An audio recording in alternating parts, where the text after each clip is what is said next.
What's up, YouTube? Smells like Vin here. And, yeah, before I start the review, I want to say a few things. Thank you guys for 80 subs. That's really cool. You know, it seems just I'm getting closer and closer to 100. So, thank you.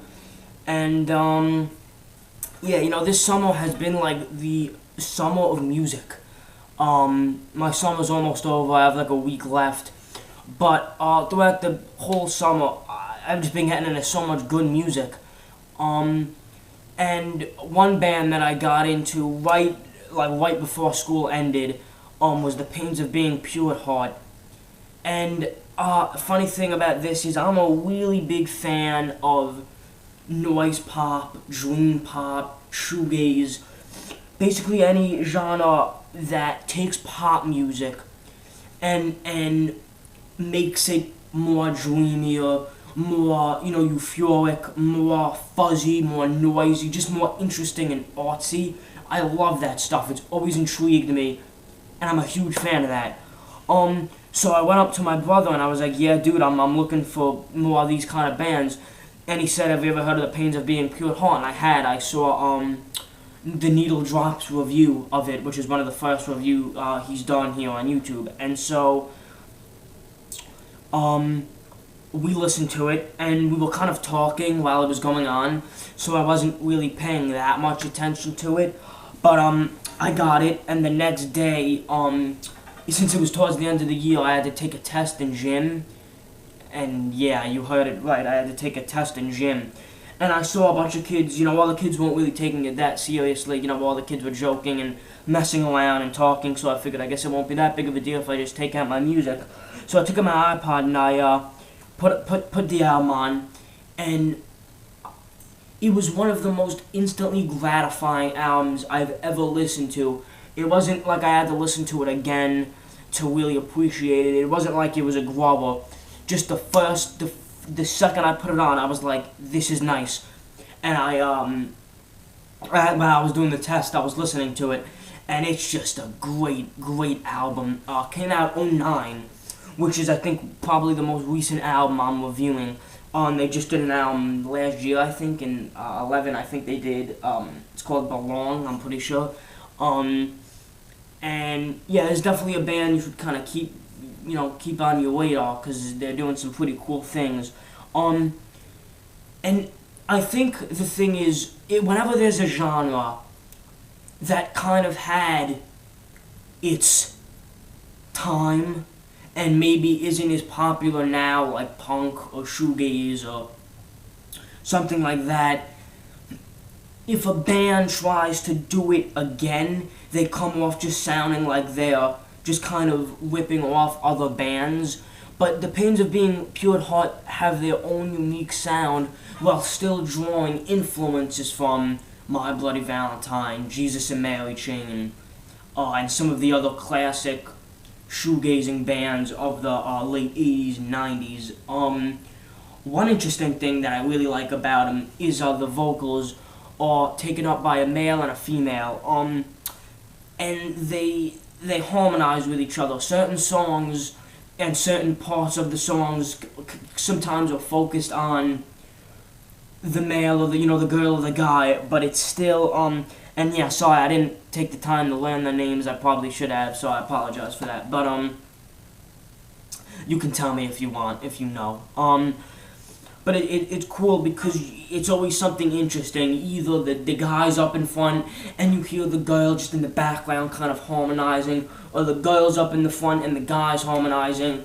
And I think that's one of the really interesting factors of this album, and the real kind of definitive feature of the album, amongst other things, that it's two singers. I always thought that really made the album unique and sound not like a lot of stuff I've heard before. I'm not saying they're the only shoegaze band or noise pop band that does this, but, you know, it's definitely unique. The other thing I like about it is the guitar sound.